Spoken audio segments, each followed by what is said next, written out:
காலை மாலை நான் சொல்லும் காதல் கீதை நீ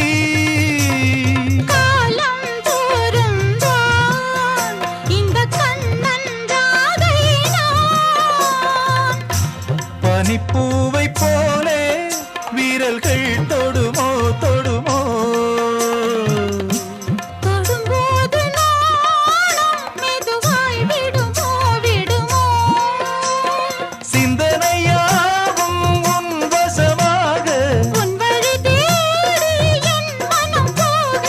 ஒவ்வொரு நாளும் இன்பங்கள் கொண்டாட